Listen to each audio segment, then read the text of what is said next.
একটা কথা বলতে পারতাম তাহলে বুঝতে পারতেন যে হুজুর কি জিনিস। আমরা হয়তো মনে করি চেহারা সুন্দর হইলে বড় আলেম হয়ে যায়, কণ্ঠ সুন্দর হইলে বড় আলেম হয়ে যায়। এদিকে কখনো তাকাবেন না।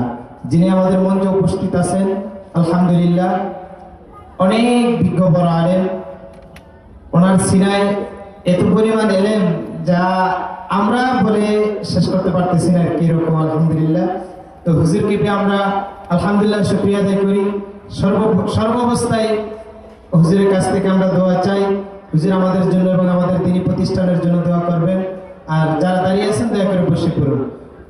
এই মুহূর্তে আলোচনা নিয়ে আসছেন প্রখ্যাত আলেম দ্বীন, মুফাসসিরে কোরআন, বাতিলের আতঙ্ক, মুনাজির আহলে সুন্নাহ হযরতুল্লাহ শায়খ মুফতি মুখতার রেজা মাসুমি ফয়েজি আল উসমানী, পীর সাহেব মাসুমিয়া দরবার শরীফ, শরীয়তপুর। হুজুরের আলোচনার পূর্বেই হুজুর থেকে অনুমতি নেওয়া হয়েছে একটি নাতে রাসূল সাল্লাল্লাহু আলাইহি ওয়াসাল্লাম পরিবেশন করিবেন। চরমেদ হাফিজিয়া সুন্নিয়া মাদ্রাসার হিফজ বিভাগের ছাত্র মোহাম্মদ গোলাম মুস্তাফা।